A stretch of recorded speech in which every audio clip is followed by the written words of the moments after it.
Our dear loving God in heaven, we thank you that as we have seen, we are miles apart on a line around the globe, Lord, but we know the lines that we are looking at prophetically keep us connected and keep us understanding more and more of who you are and your kingdom. We just pray, Lord, that we're gathering together, that you will bless us with understanding. Help me with the words to share and for the hearers to hear, Lord. And we thank you for all these things in your name, Jesus. Amen. Okay, so we're going to have a look at part 2 of Gamergate today. But first of all, we'll just do a little recap. So on the line at 144,000, we know the Sunday law is just before us. And we're able to recognise this Sunday law because of we've got a memory of it. We've seen it somewhere before, and that's the 2014. So I like what Elder Tess said. God gave us a box, and there was many significant events that was in that box. But the one that we pulled out, we want to have a look at is Gamergate. So I'm just going to flip the board.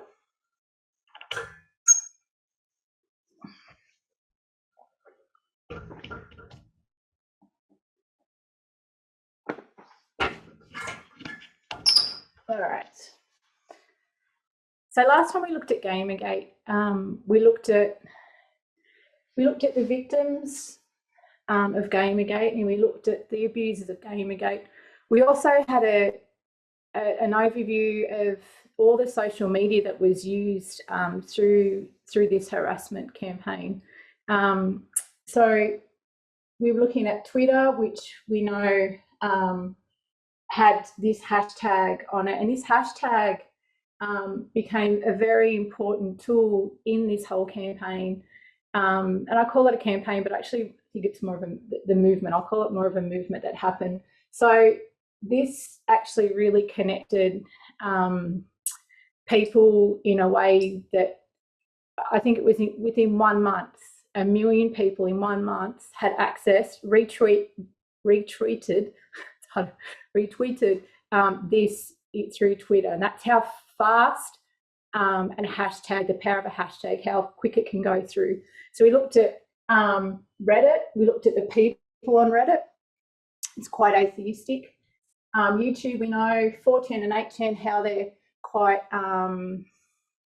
anonymous. There's a lot that they can say and do without anyone really know who it is. We saw doxing, what that is. That's taking your personal information, taking it offline and then spreading it. So taking it from offline and spreading it online and then spreading it out. So people were taking where they lived, their phone numbers, very personal information, and it was getting spread out, and they use that to abuse these people. We looked at SJWs, just making sure I'm not missing anything on my notes.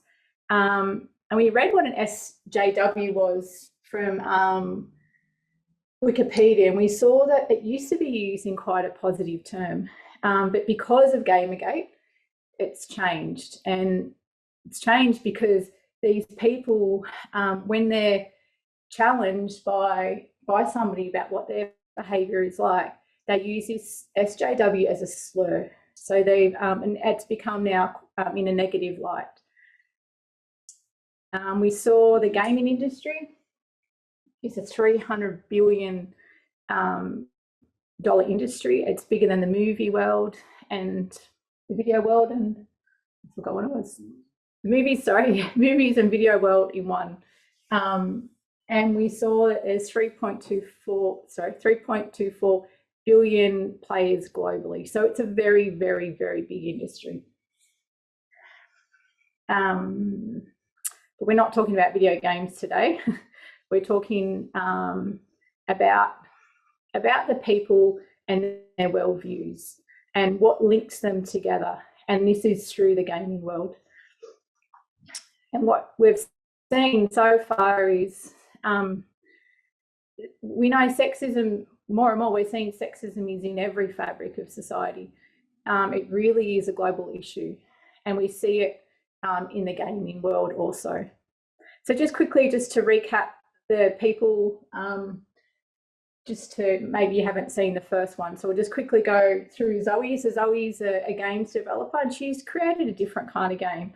So it was designed to help others because with depression, she suffered from depression herself. She makes this game, and it's not the typical killing sort of game. So people go against her, and she gets harassed a lot for doing that.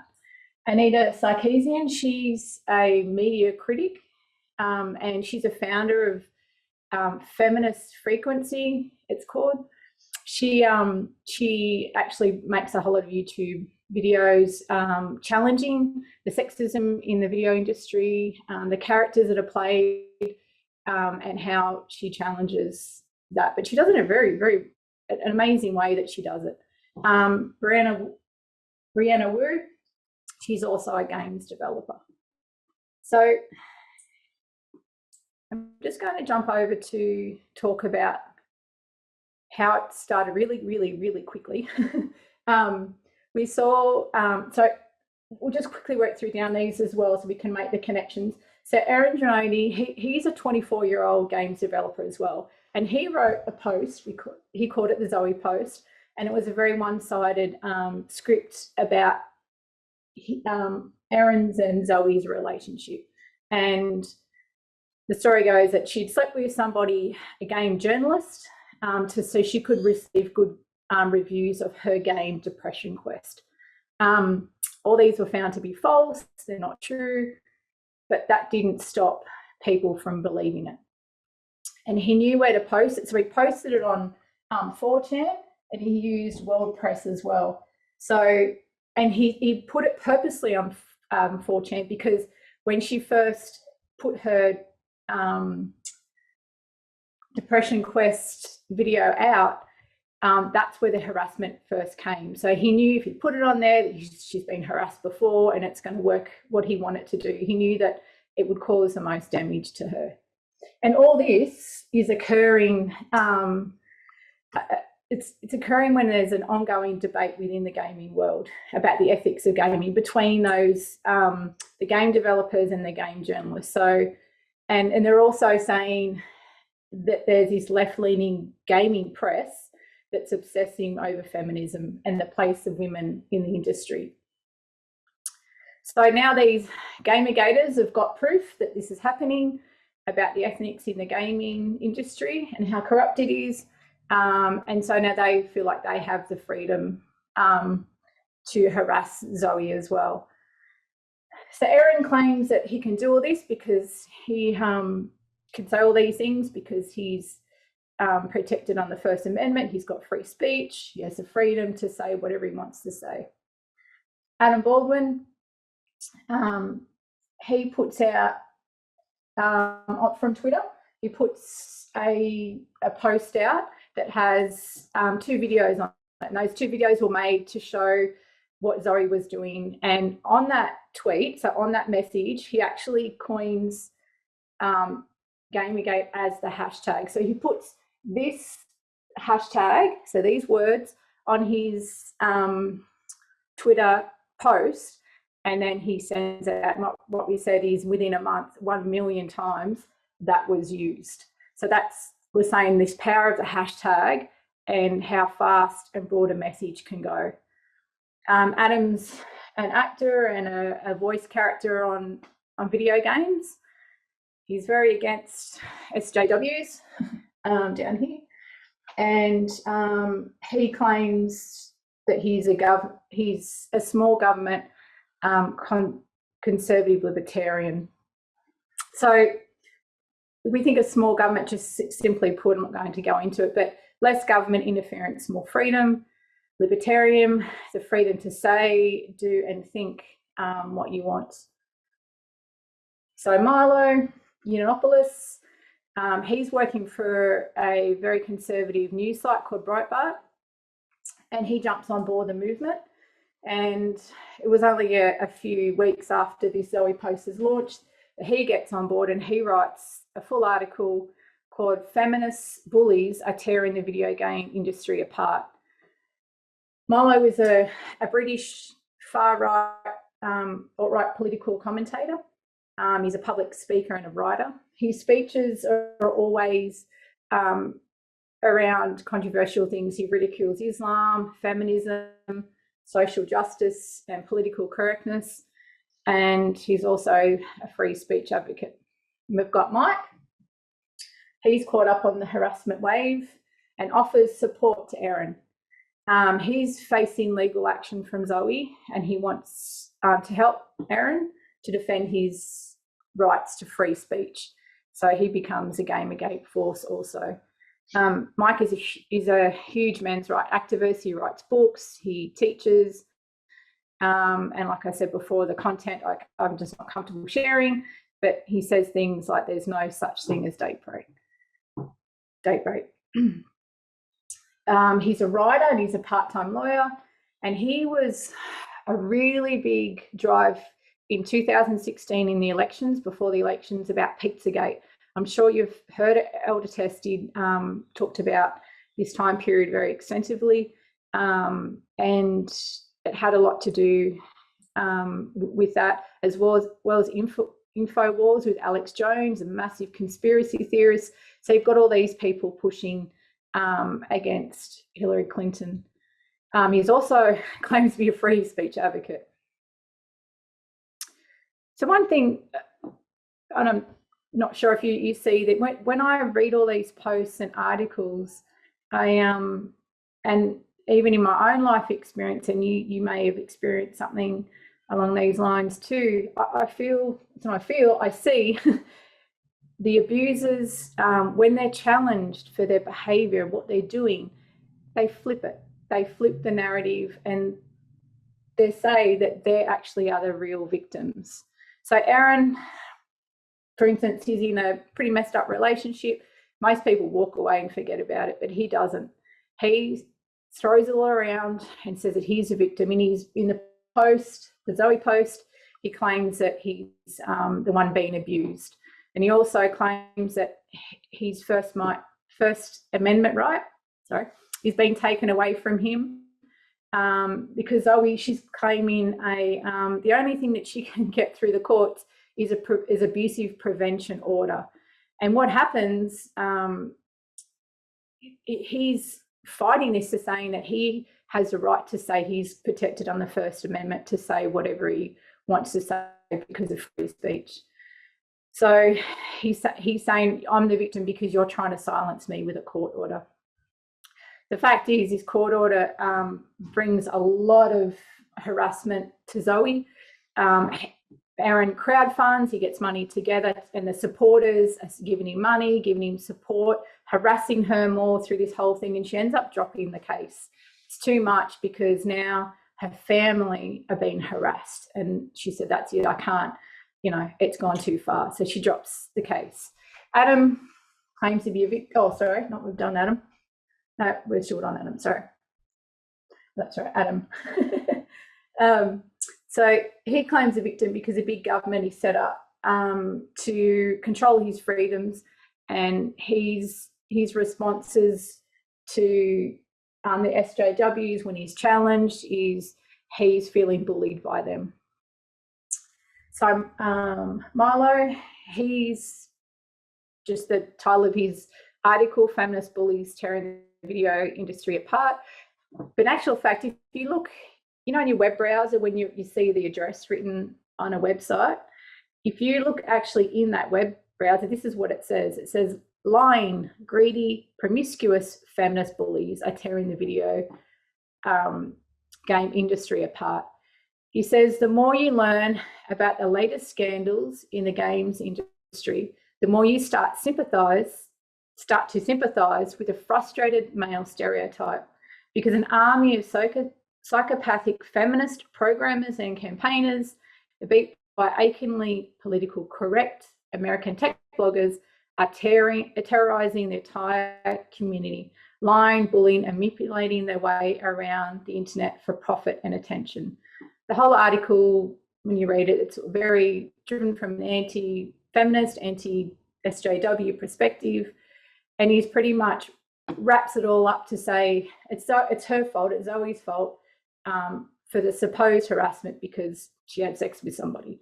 So that's his Mike. He's really upset that these social justice warriors are interfering with his culture, and he's fighting back. He's helping Aaron to fight this lawsuit because he believes that he has the First Amendment right. We looked at the media. We saw that in 2014, the mainstream media didn't give much coverage, and they just pretty much looked at the two sides of the arguments, trading sex for professional advancement and women being harassed by men on the internet. They just try to see both sides. It was a failure on the mainstream because they didn't call it for what it really was, and it was sexism.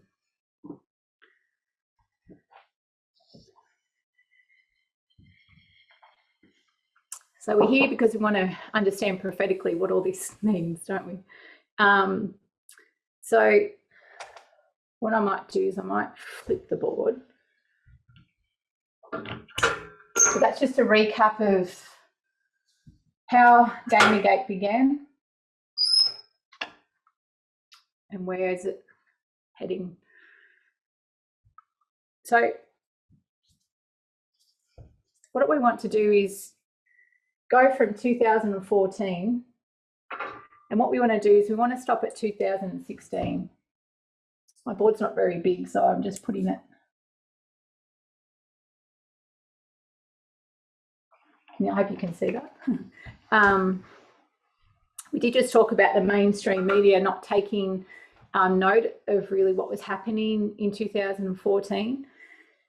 But in 2016, The Guardian writes an article, and it's a very, very long article. So, and there's some good points in there. I don't want to read the whole article. It'd take too long. There's a lot of information, but I just took a few points out of that. So it's posted after Trump's election, and they're seeing Gamergate 2014 with new eyes. So I'm going to read a little bit from that. I'll just go slow and I'll stop after the paragraphs. You can let the words sink in. I'm just going to have a drink of water. So it's December 2016. The title's called What Gamergate Should Have Taught Us About the Alt-Right. It's understandable that the world didn't care much about Gamergate, the 2014 hashtag campaign, apparently founded to protest about perceived ethical failures in games journalism, clearly thrived on hate, even though many of those who aligned themselves with the movement either denied there was a problem with harassment or wrote it off as an unfortunate side effect. Sure, women, minorities and progressive voices within the industry were suddenly living in fear. Sure, those who spoke out in their defence were quickly silenced through exhausting bursts of online abuse. But that wasn't why people supported it, right? They were disenfranchised, felt ignored, and wanted to see a systematic change. Is this all sounding rather familiar now? Does it remind you of something? If you're just discovering the world of angry, anonymous online dudes masquerading as victims, hi, come in. Some of us have been here for a while. The similarities between Gamergate and the far-right online movement, the alt-right, are huge, startling, and in no way a coincidence. After all, the culture war that began in games now has a senior representative in the White House. As a former member and a former executive chair of Breitbart News, and there's talking about Steve Bannon, had a hand in creating media monster Milo Yiannopoulos, who built his fame and Twitter following by supporting and cheerleading Gamergate. His hashtag was the canary in the coal mine, and we ignored it. So they're saying, looking back, 2014, they were saying what Gamergate was, you know, it was the warning of what was happening. And they're talking, this is about after the election of Trump. Lest we forget, Gamergate was an online movement that effectively began because a man wanted to punish his ex-girlfriend. Its most notable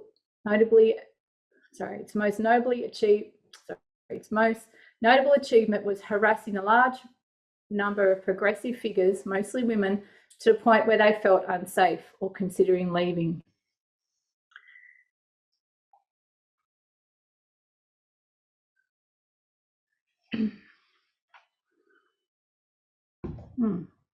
Sorry, I've just lost some of the article.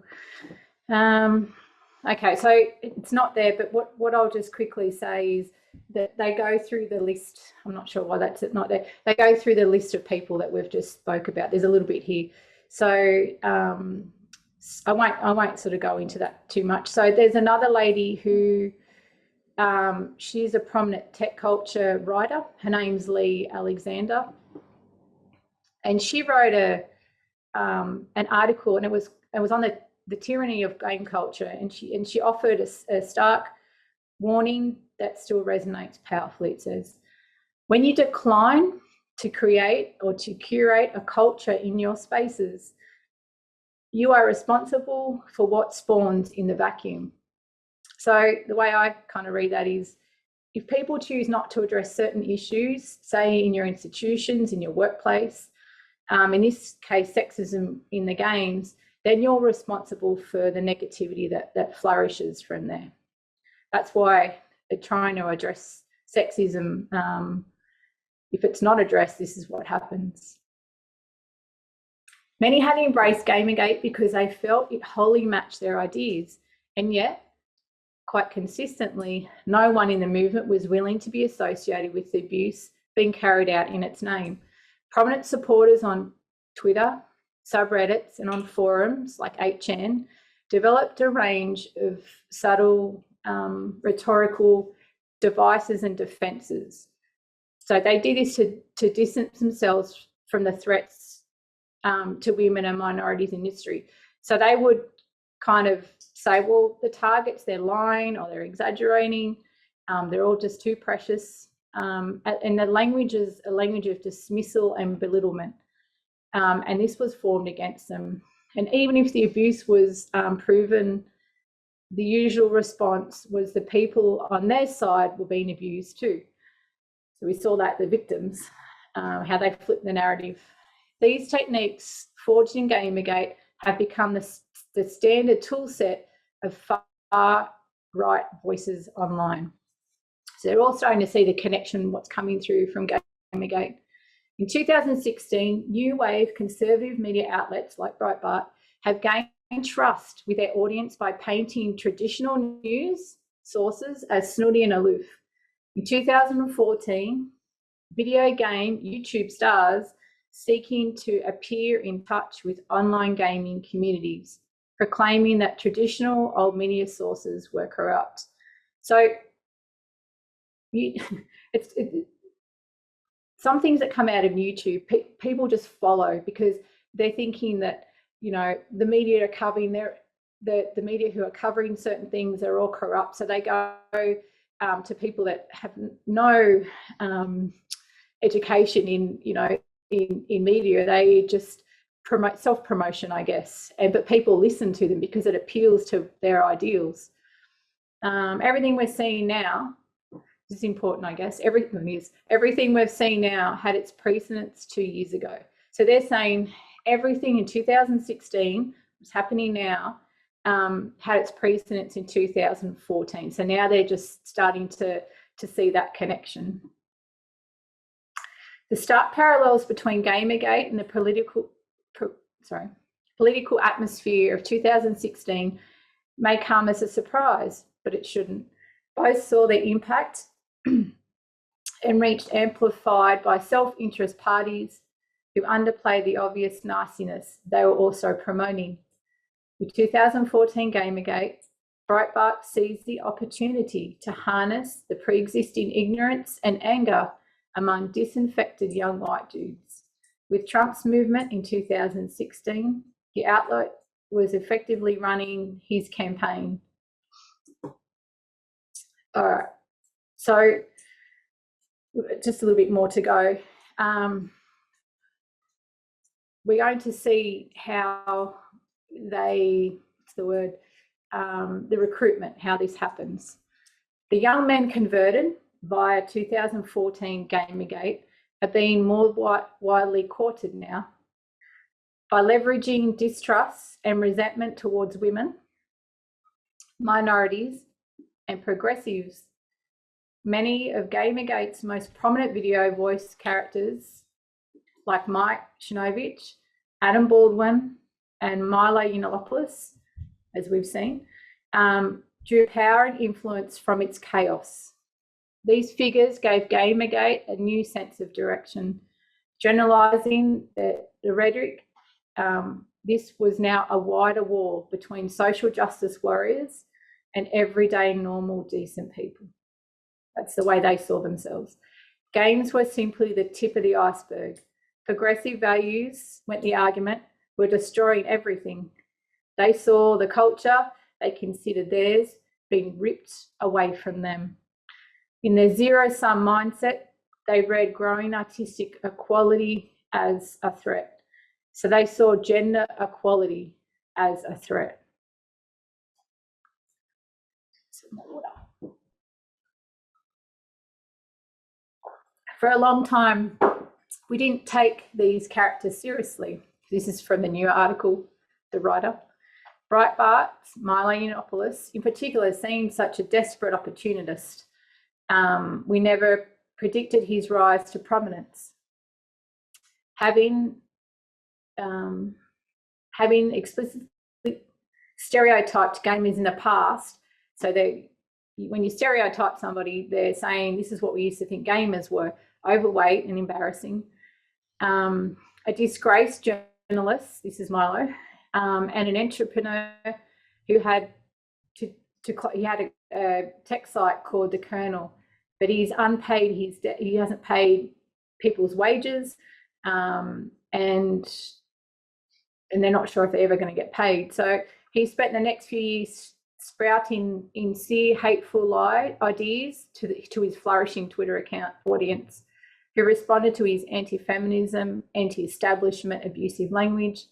He was eventually banned from Twitter, and the only reason why he was eventually banned is because he did abuse a woman, but she was just a little bit famous enough for Twitter to respond. So everything else he's done, it's only if you're a little bit famous that people listen.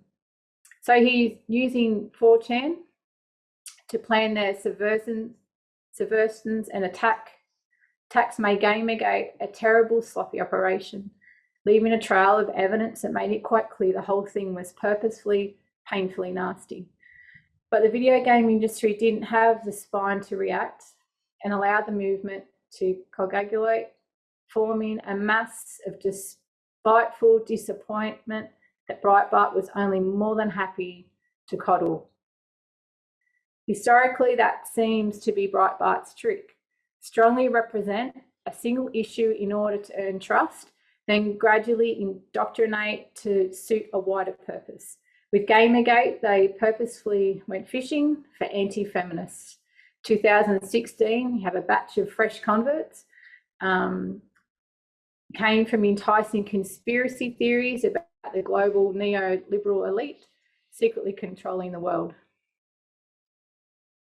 In 2017, so they're saying the tactics used to discredit progressive game critics and developers, they can see it's being used to discredit Trump and Bannon's critics. And it says there will be gaslighting. And gaslighting, it's a horrible word, even just hearing it. But I'll just explain a little bit about what gaslighting is. It's done quite often. It's a form of psychological manipulation in which the abusers attempt to sow self-doubt and confusion in the victim's minds. So the article says here, typically, gaslighters are seeking to gain power and control over the other person by distorting reality and forcing them to question their own judgment. There will be attempts to make the victims look as though they are losing their grip on reality, to the point that they eventually even start to believe it. So the post-truth reality is not simply an accident. It's a focused assault on rational psyche. So it's quite an awful thing to have happen to you. So looking back, Gamergate really only made sense in one way. An example of Umberto Eco, called internal fascism, a form of extremism he believed would flourish at any point in any place, a fascism that would exalt traditional values, rallying against diversity and cultural critics, believed in the value of action above thought, and encouraged a distrust of intellectuals or experts, a fascism built on frustration and machoism. The requirement of this formless fascist would, after all else, the requirement of this formless fascist would, above all else, be to remain in an endless state of conflict, a fight against foe who must always be portrayed as impossibly strong and laughably weak. This was a methodology of Gamergate, and now forms the basis of the contemporary far-right movement. So the methodology of Gamergate is now the methodology of the far right, and it's this thread that links them two together, and it's their culture, and that culture is sexism. Just a little bit more to go. We have no idea where this will lead, but our continued insistence on struggling off problems on the internet as not real, as something we can just log out of, is increasingly misled. 2016 has presented us with a world in which our reality is being willfully manipulated. Fake news, divisive algorithms, and misleading social media campaigns.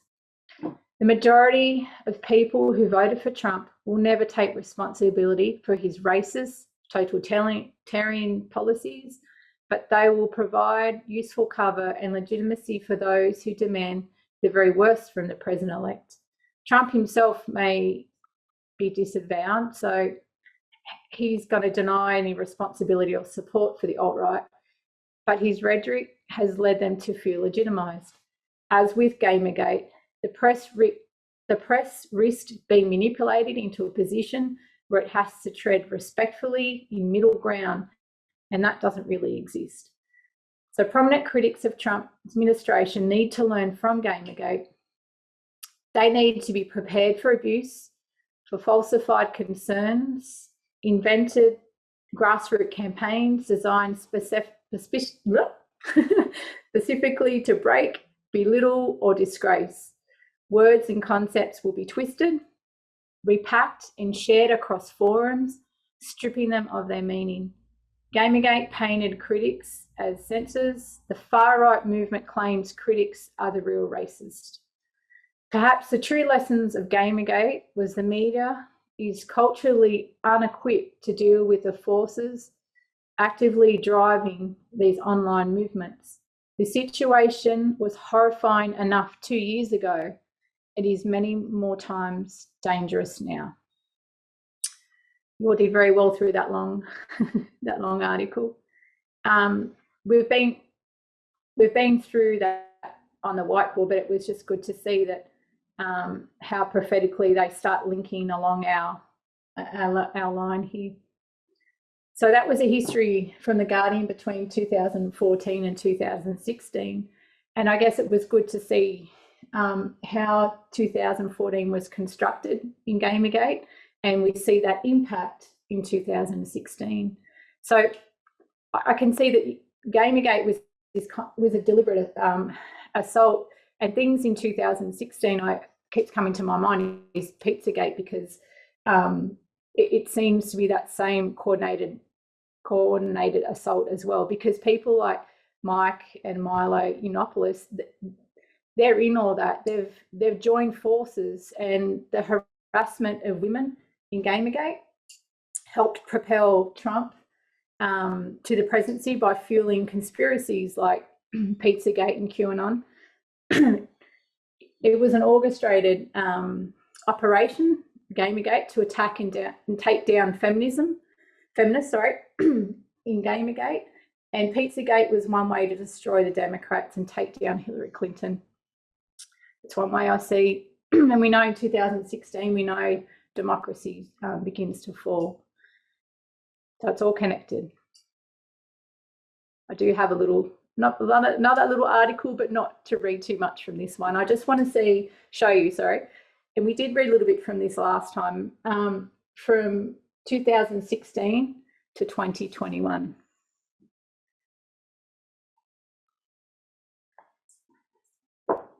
All right, so this article is very short. It's from Vox, and it's dated in January the 7th, 2021. So we're looking at this history now. Harassment and misogyny have been problems in our community for years. Before this, the deep resentment and anger towards women that powered Gamergate percolated for many years on the internet forums. Robert Evans, a journalist who specialises in extremist communities and the host of Behind the Bastards podcast, described Gamergate to me as partly organic and partly born out of decade-long campaigns by white supremacists and extremists to recruit heavily from online forums.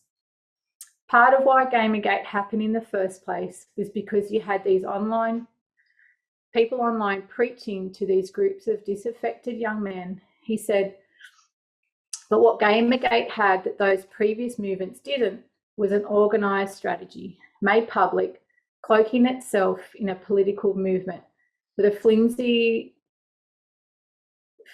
stance. So its goals and targets amplified by the power of Twitter and a hashtag.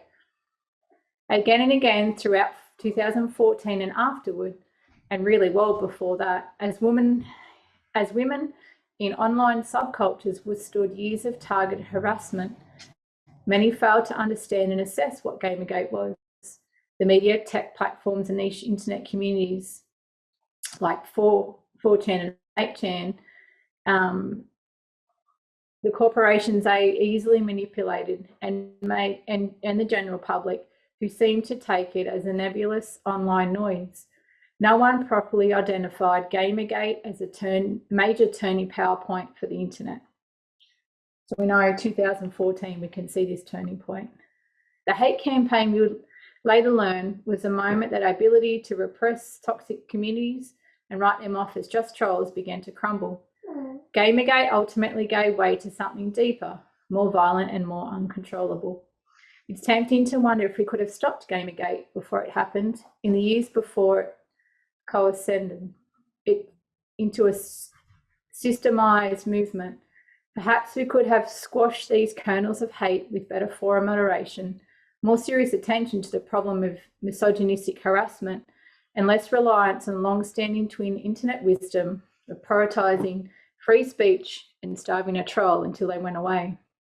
In truth, by the time Gamergate had begun, it was probably already unstoppable. Our inability to learn any lessons from it is what allowed it to scale all the way to the White House.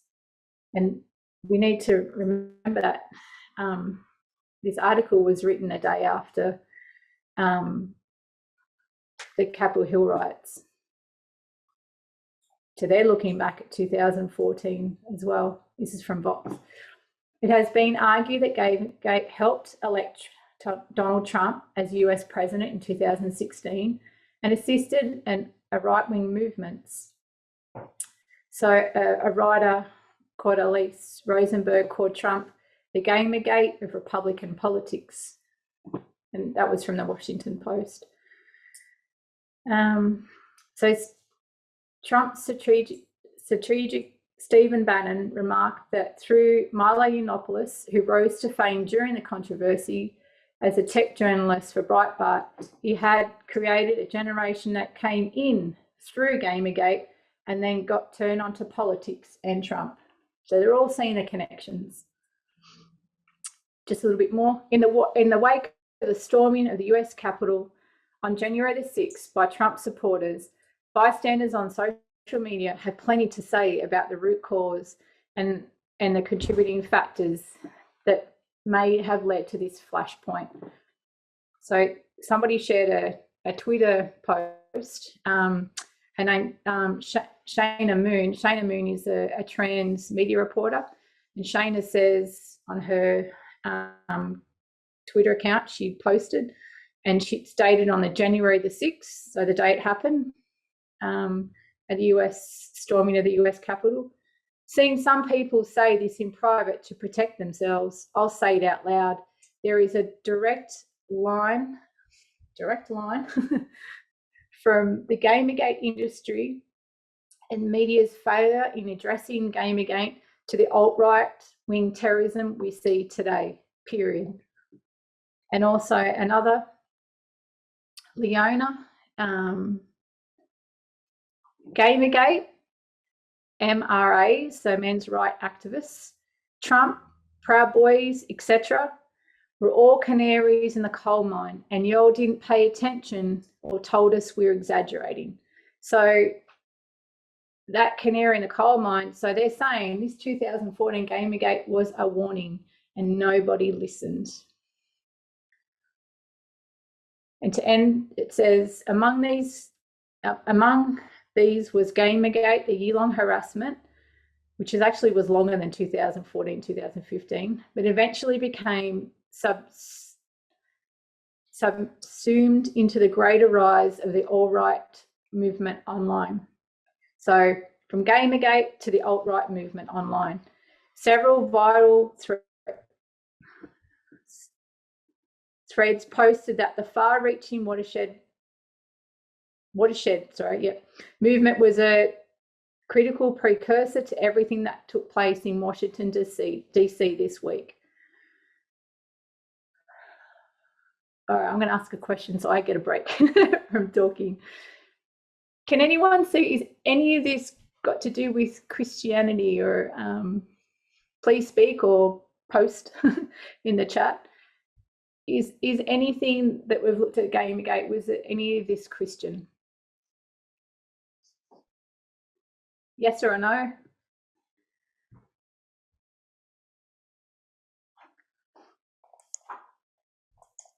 There's a no, no, no.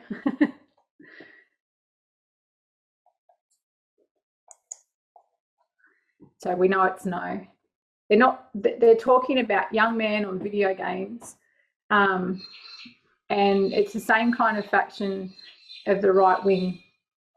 And then we're also going to find on the forums on Reddit and men's rights forums, and Elder Tess has been taking us through a lot of these things, and we saw that 80-something% of these people that are on Reddit and these forums are atheistic, 90% libertarians. So Gamergate wasn't a Protestant, it wasn't a Christian, it was atheistic in nature. So Gamergate led to 2016, according to The Guardian, and it had its precedents we saw in 2014. So January the 6th insurrection, that was not some type of Christian Protestant revolution, was it? If you saw a picture inside the insurrection, there wasn't a shaman, there was a shaman in the Capitol, there wasn't a priest. So we know it was very atheistic in nature. So it's the same type of community. It's far right, it's neo-right, it's militant groups. And we can draw some distinctions between this right-wing soup. They feel an underlining ethos. It seems that their freedom over equality and the feeling that their freedom is under threat. I've got that one. Okay. So what I want to do is just draw what we've read on the board.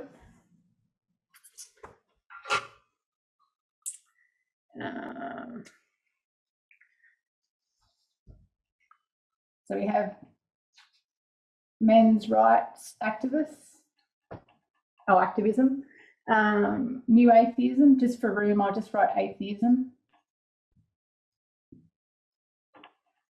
And then libertarianism. Last part, A-R-R-N.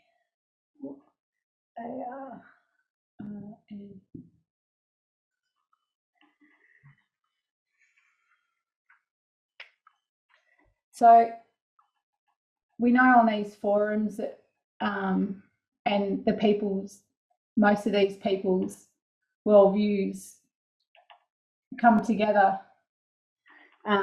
Sorry. So what I want to see is, show you, is 2014 is the beginning of this harassment. And they're stopping off at 2016 to gather more campaigners for Trump's election. And then 2021, we see the storming of the Capitol.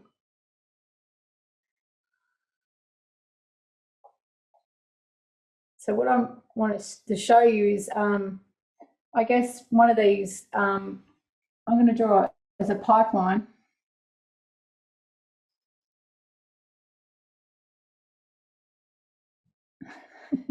Interesting drawing. It's a pipeline. So this pipeline took people from the men's rights, new atheism, and libertarian down this pipeline. And that pipeline, one of these pipelines was Gamergate. And what it did was it spilt out into the alt-right.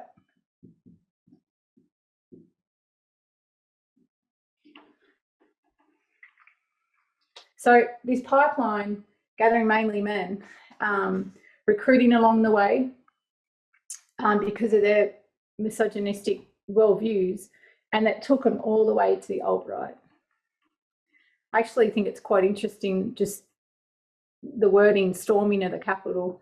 The storm, you on the horizon, you see a storm approaching. So from 2014, these women, these minorities in the gaming world are calling out the warning.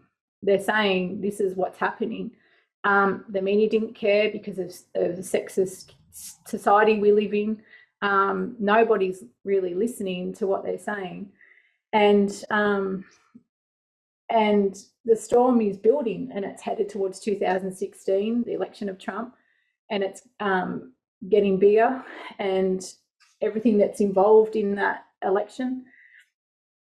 And then it's still, as it's rolling down, it's getting bigger and bigger, rolling along the horizon. And then you see it gets to the Capitol, and we see that pipeline, what's pouring out.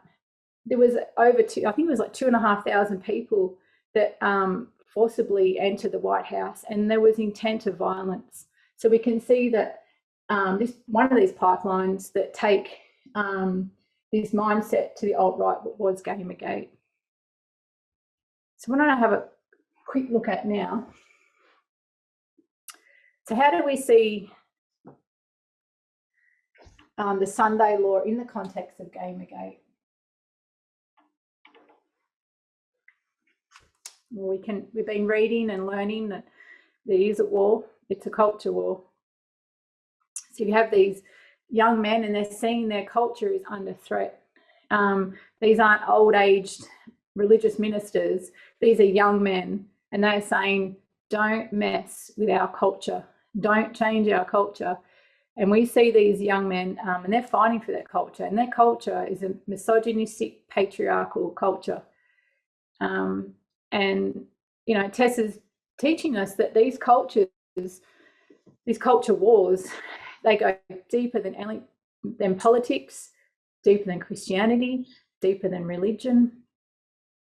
Doesn't matter what country you go to in the world, what religion you go to, what secular country you go to, even atheism, misogyny is everywhere because it's deep set in human culture. So if we see more and more that Sunday law is not a Sabbath Sunday issue at all. So we know the issue for the Sunday law is gender.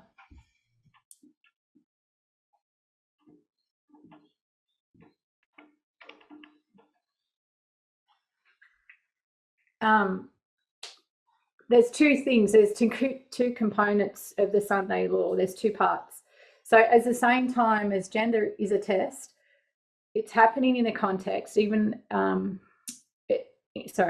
happening in the context of falling democracy. It's connected, but it's also separate. So you can see in 2016, the minute you have democracy falling, you can answer this one. What do you have rising? So the minute you see democracy falling, what starts to rise? If anyone's written in there. Nationalism.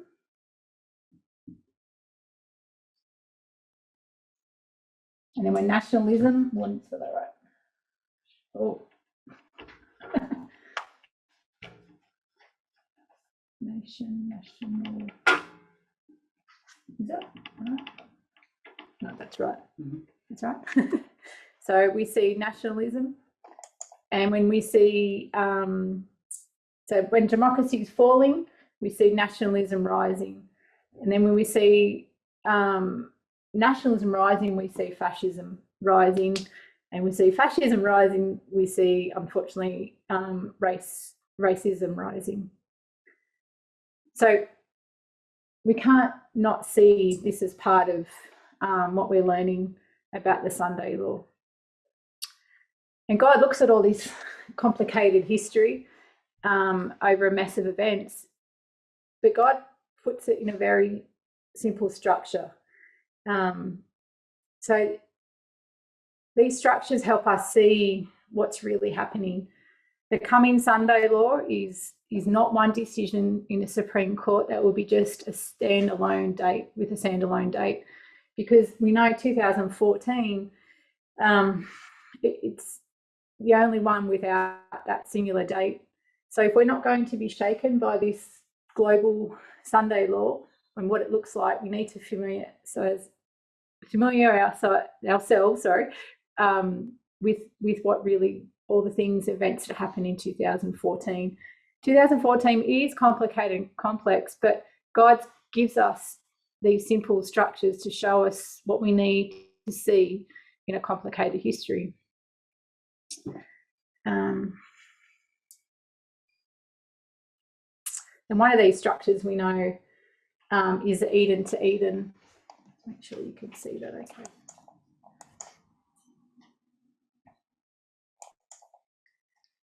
So there's three things we know as gender, worship, and race. And then the chiasm, race, worship, I ran out of room, and gender.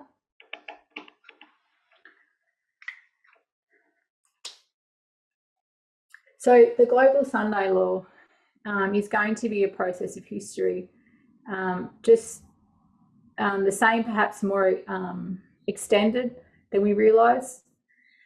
So from 2014 to 2021, there was many waymarks, many events, many messages, but what God is doing is quite simple because of these structures.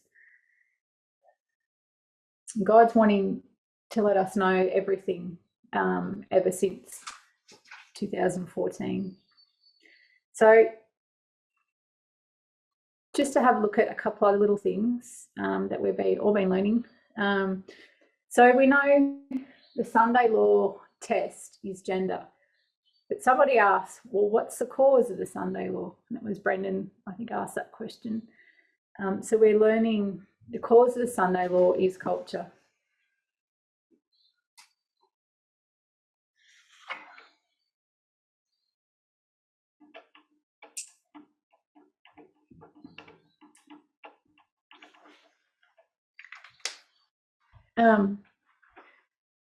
I'm not to claim to know anything about culture, but I can see it's a strong part of people's lives.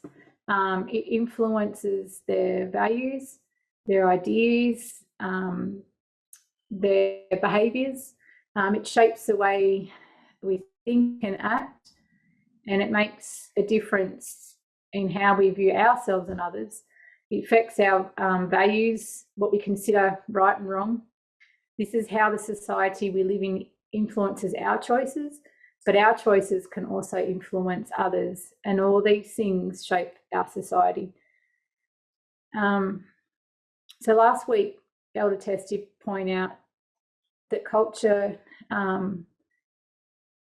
it's all about what is sacred to you, she said. It's about what is sacred, what people consider sacred to them. So this is culture, what people think is sacred to them. So if I draw a little person, I can fit it in. He's a person. Most people are born into some kind of culture, and as they grow, they're exposed and influenced by the world around them. But if we see culture in a different, not a different, in the same way, but just a different word, I guess, it can be just used as your worldview. So your culture can be your worldview.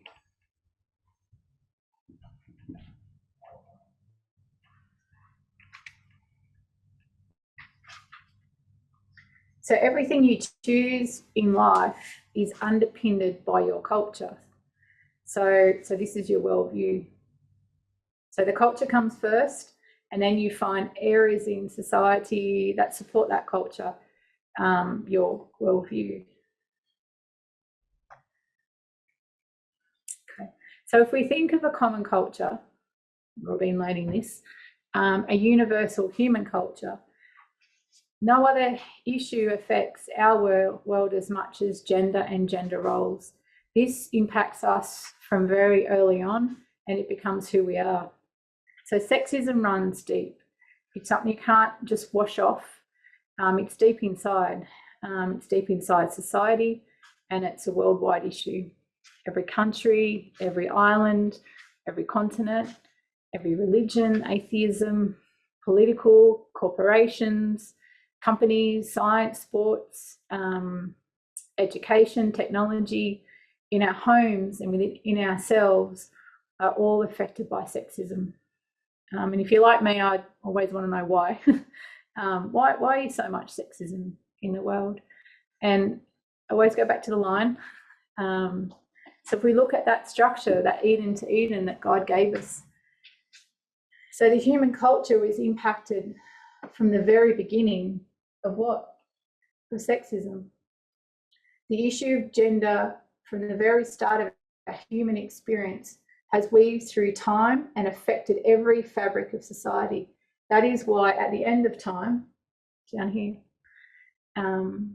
we are needing to understand and unlearn 6,000 years of sexism. And it's deep and it's painful, but sexism is what is holding us back from drawing closer to each other and to the kingdom of God. So when we look at Gamergate, this is a war, it's a culture war. And in a culture war, you have two opposing sides, you have two warring factions. We have, on one hand, the women, minorities that want to be a part of the gaming world. And for that inclusion to exist, the sexism in the games need to change. And on the other hand, we have mainly men, but there are women who don't want things to change. They like the way the women characters are portrayed in these games. They like the women having their roles and what the gamers are allowed to do to these women. There's also women who just want to play games and program games, and men feel threatened by this, and they feel that they have a right to harass them and to silence them, basically. And there doesn't seem to be much repercussions for this behaviour. And if there is a little bit of a pushback from people calling out their misogyny, the victims flip the role, and because they say they want the freedom to say and do whatever they want without the so-called social justice warriors challenging their culture. So these women who I've been talking about today, they're just a little handful who are speaking up and fighting back at sexism, because all they want is equality. I'm going for time. I'm just almost finished, so I'll just finish with a couple little thoughts. So these three things that I didn't really talk too much about, these three things, this Trinity, some of their problems, they'll say, is that they're being discriminated against and oppressed because of women's rights. Atheism, that claims all their arguments laying on biology for the sexism. Libertarianisms are focused on not being controlled by the state and have no real issue with patriarchy. They all share a common thread in their worldview, and they all seem to have that common worldview of being anti-feminists. And the women, we're talking about a war, the women who oppose their culture are feminists. So we see the feminists and anti-feminists. So feminists just want equality, and they are refusees because of a deep-set culture of misogyny and patriarchy.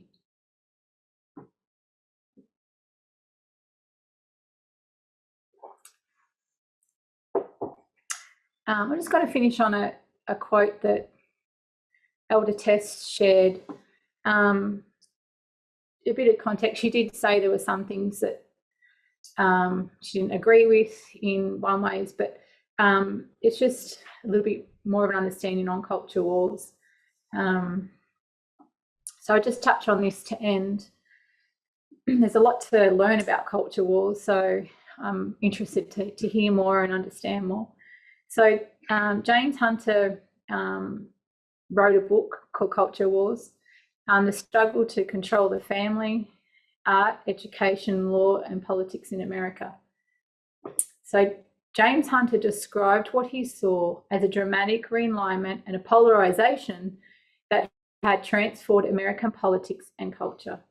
He argued that on an increasingly number of hot button issues, defining issues, abortion, gun politics, separation of church and state, privacy, recreational drug use, homosexuality and censorship, there existed two definable polarities. Furthermore, not only were there a number of divisive issues, but society had divided along essentially the same line on these issues as to constitute two warring groups, defined primarily not by nominal religion, ethnicity, social class, or even political affiliation, but rather by ideological worldviews.